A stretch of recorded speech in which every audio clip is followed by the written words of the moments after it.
Você já parou para pensar qual é o valor do isolamento? Qual é o poder do isolamento? O que ele está provocando dentro de você? Eu gostaria de meditar um pouco a respeito disso. O poder do isolamento. No livro de Gênesis, capítulo 16, verso 6, o Senhor estava falando com Abraão e com Saraí a respeito de ter filhos. Porém, uma personagem aparece nessa história. O nome dela é Agar. E diz assim no verso 6, Abraão respondeu a Saraí, sua mulher: Está bem, Agar é sua escrava, você manda nela, faça com ela o que quiser. Aí, Saraí começou a maltratá-la, tanto, mas tanto, que ela fugiu.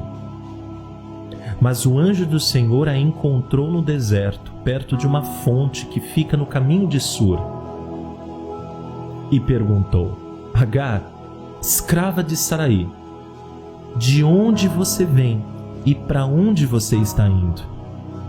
Então ela respondeu: Estou fugindo da minha dona. Então o anjo do Senhor lhe disse o seguinte, lhe deu uma seguinte ordem: Volte para sua dona e seja obediente a ela em tudo. E o anjo do Senhor também disse: Eu farei com que o número dos teus descendentes seja grande. Eles serão tantos que ninguém poderá contá-los. Você percebe que essa promessa que o Senhor deu a Agar é muito semelhante com a promessa que ele deu a Abraão? O valor da promessa que Agar trazia com ela era semelhante ao peso da promessa que o Senhor deu a Abraão, por causa de um fruto, uma semente. O que estava acontecendo ali era que Agar estava vivendo uma vida de escrava. Talvez cresceu como uma escrava, comeu como uma escrava, andou pelas ruas como uma escrava. Talvez os seus avós eram escravos, seus pais foram escravos e ela também era escrava. Uma mentalidade escrava. Mas de repente, por uma questão de sabe-se lá Deus o que, Agar recebe uma oportunidade. A oportunidade de mudar a sua vida, a oportunidade de mudar o seu futuro. Agar recebe uma proposta de sua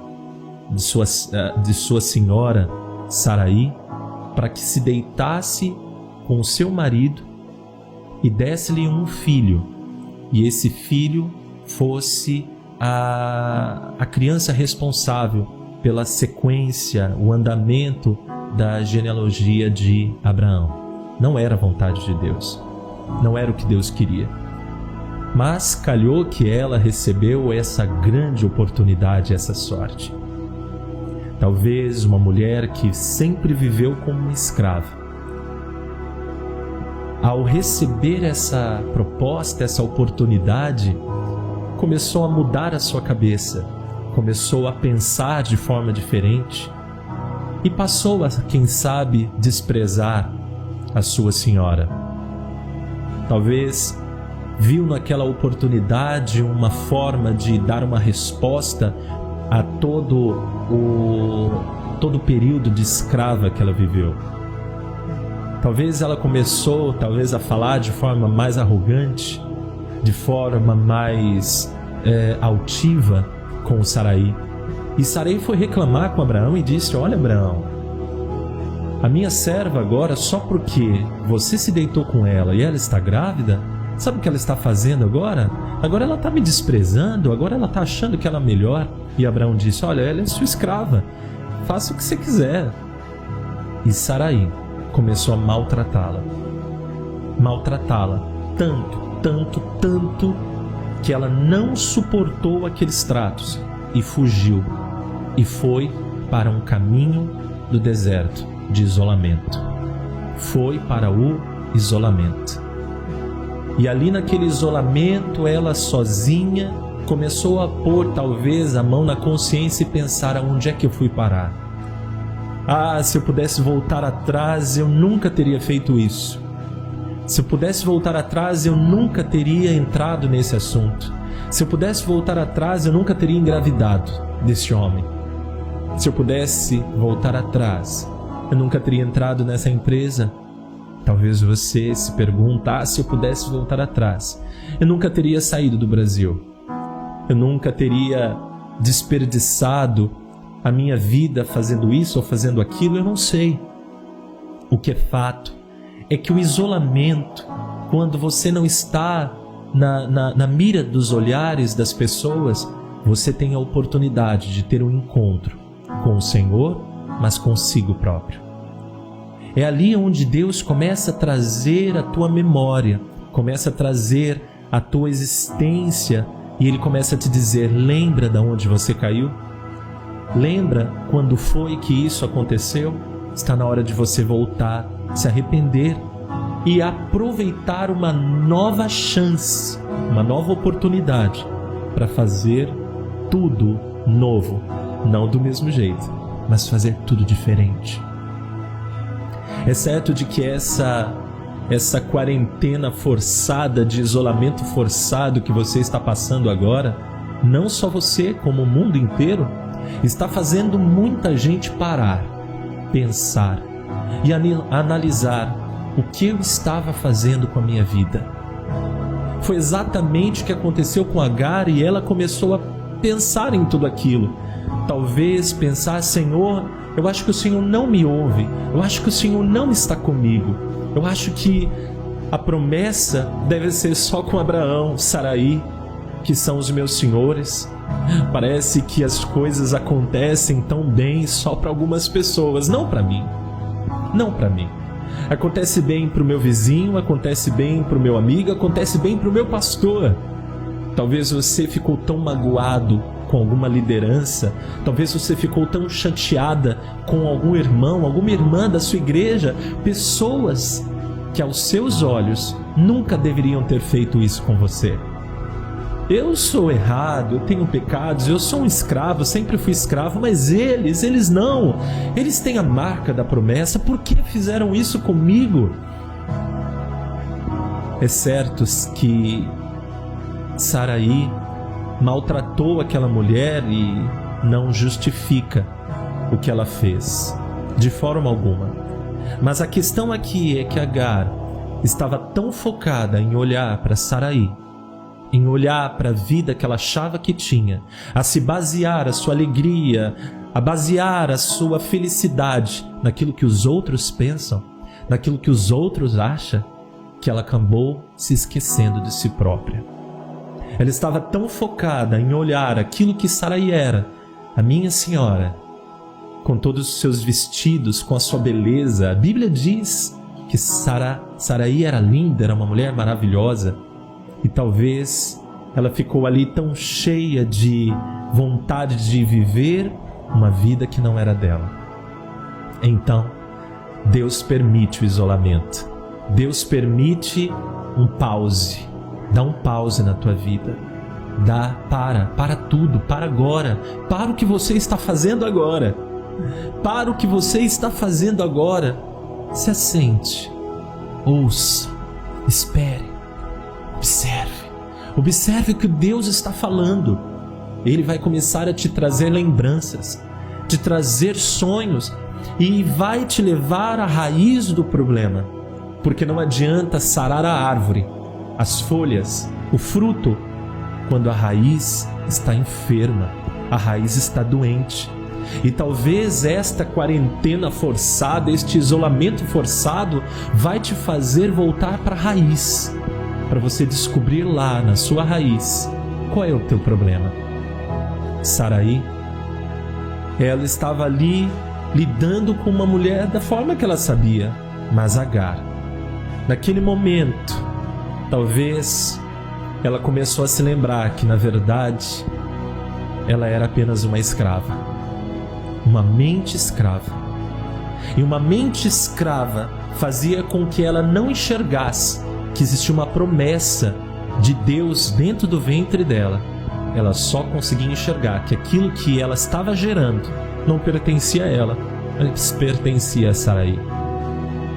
Às vezes você, nas suas raízes, vai encontrar coisas que você achava que nem lembrava mais, mas Ele te fará trazer à memória aquilo que você um dia achou que esqueceu, mas na verdade está aí dentro de você, te ferindo ainda.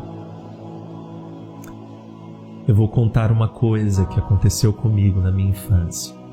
Eu me lembro que quando passou meu acidente de bicicleta, eu, por causa da cicatriz, comecei a sofrer muito bullying na escola.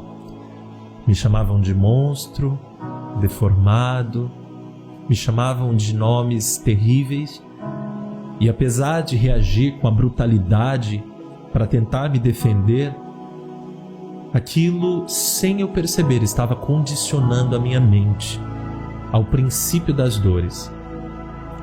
Quando passou um período, fiz 18 anos, na época de tirar a carta, não pude tirar a carta de motorista no primeiro momento. Eu tinha uma vida completamente cristã, vivia dentro da igreja. Colocava 100% da minha vida ao Senhor e não me arrependo. Mas o que aconteceu é que os meus amigos da igreja naquela época, eles gostavam de sair como todo jovem adolescente para procurar a sua namorada, e eles conseguiram, através de estudos e fazer estágios, conseguiram comprar o seu primeiro carro. E eu não. A minha vida não estava focada nisso. Porém, um dia começou a nascer dentro de mim uma pequena raiz de amargura. E eu me sentia rejeitado, me sentia feio, me sentia mal, porque eu não entendia o que isso havia provocado dentro de mim. Eu estava enfermo, eu estava escravo de um sentimento de comiseração dentro de mim. Então, um dia, terminado um culto, todos eles entraram dentro do carro e eu falei: onde vocês vão? Eu quero ir também. Nessa época eu já cantava. E eles falaram: vamos embora para casa, hoje não queremos fazer nada. Mas eu sabia que na verdade eles estavam indo numa cidade vizinha para se encontrar com algumas meninas na casa de uma irmã da igreja, um grupo de jovens de outra igreja. E quando eles foram para lá, eu dei um jeito de ir. E quando eu cheguei lá, eu entrei pelas portas, eles ficaram estarrecidos, chocados, porque eu descobri que eles tinham mentido para mim. Então eu perguntei: por que vocês não me chamaram? E as meninas que estavam lá disseram para mim: olha, quem apareceu é o queridinho do pastor. Olha, quem apareceu é o queridinho do pastor. Ele não gosta de visitar a gente. A gente já tinha te chamado há muito tempo, mas você sempre dava desculpa que não podia vir e eu nunca tinha dito nada disso. Eu então entendi que aqueles que eram meus amigos, eles estavam evitando a minha presença ali, por causa de alguma coisa que eu tinha e que chamava atenção, provocava neles uma vontade de: não vamos levá-lo. Ele chama atenção demais e vai roubar nossas meninas, vai roubar nossas amigas. Um dia, numa conversa sincera, eu perguntei para um dos meus amigos e falei: por que será que as pessoas não querem ficar perto de mim? E ele me disse o seguinte: é porque você é feio. Você é feio, sua cicatriz é feia. Aquelas palavras somaram a minha infância e todo o bullying que eu sofri na escola. Me falaram o seguinte: você também não tem carro, as meninas gostam de cara que tem carro. Eu fiquei com aquilo gravado na minha mente durante tempos, anos eu fiquei com aquilo. Sabe o que eu fiz quando eu comprei o meu primeiro carro? Eu passei na rua desse meu amigo na intenção de mostrar que eu estava indo com o meu carro, para que ele me visse que agora eu tenho carro. Sabe o que eu fiz quando eu tive a minha primeira namorada? sem ela entender, eu fiz questão de passar por aquela rua para que eles vissem que eu estava com uma namorada e eu passei por aquela rua. Motivações erradas. Como Agar, eu estava escravo de um sentimento terrível de comiseração, de inferioridade e um vazio dentro de mim. Eu podia ter o melhor carro do mundo, podia ter a namorada mais linda que tivesse, mas com aquele coração amargo, com aquele coração enfermo, eu não passava de nada mais além de um escravo. Um escravo.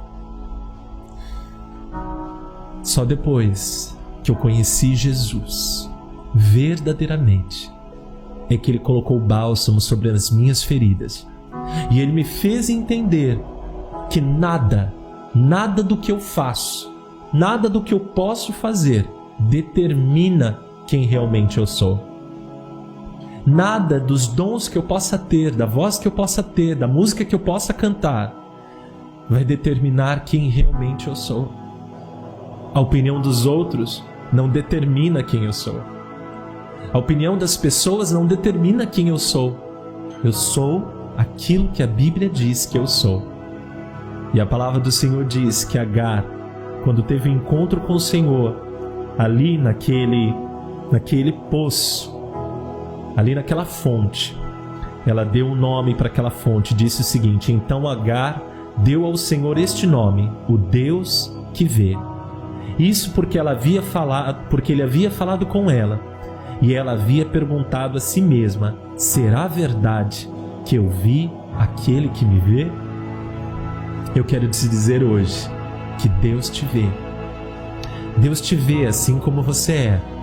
Deus te vê assim como você está. Ele olha nos teus olhos, Ele te vê. Ele está te vendo agora, na tua casa, com a tua família, talvez sozinho, sozinha, onde você estiver. Ele está olhando para você e está te dizendo: filho, filha, eu estou olhando para você. Não se prenda às marcas do passado, não se prenda às amarras do passado, não se prenda às feridas do passado. Olhe para dentro de você e veja, há uma semente, há uma promessa que eu estou colocando em ti. E eu te digo, esse sonho, esse plano que você tem no teu coração, não vai servir para calar a boca de ninguém, não vai servir para dizer a ninguém aquilo que você acha ou deixa de achar. Aquilo que as pessoas acham ou deixam de achar, isso não vai mudar nada. A promessa de Deus na tua vida, ela só vai servir para uma única coisa: o privilégio de ter sido útil para o reino de Deus. Quando todo esse isolamento passar, quando essa grande pandemia passar, sabe quem é que vai sobrar? Você e uma nova chance, uma nova oportunidade. E o anjo do Senhor hoje vem até você para dizer, como ele disse para mim: volte para o caminho, volte para a casa de Saraí, obedeça tudo o que ela disse, submeta-se a esse tratamento, permita-lhe, se permita isso, e pode ter certeza absoluta, que no tempo certo Ele te exaltará. Você terá filhos e filhas, muitos, e eles serão uma nação forte. Também vai ser uma nação forte. A promessa do Senhor para a tua vida vai te levar até aquilo que você jamais viu, jamais pensou.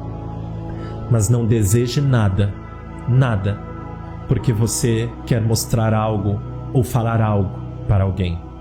Que o sonho que Ele está te dando só faça bem para você próprio. Esse isolamento vai passar. E quando ele passar, quando tudo isso passar, eu te desafio. Sabe fazer o quê? Eu te desafio a aproveitar esta nova chance, esta nova oportunidade e voltar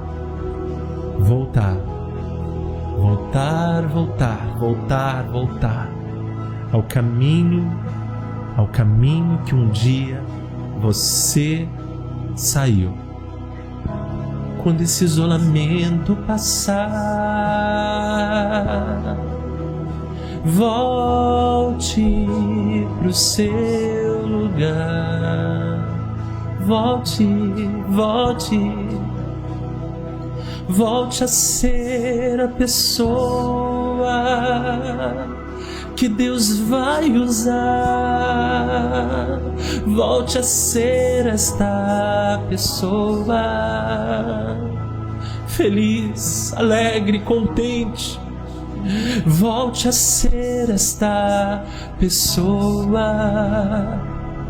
essa pessoa que outrora não olhava a circunstância, não olhava os problemas, mas acreditava que, independente de tudo, o Deus que começou a boa obra vai completar até o final. Descansa no Senhor, em nome de Jesus. Saia desse isolamento e viva o sobrenatural de Deus no tempo certo. Um grande abraço e Deus abençoe. Eu já coloquei as minhas vestes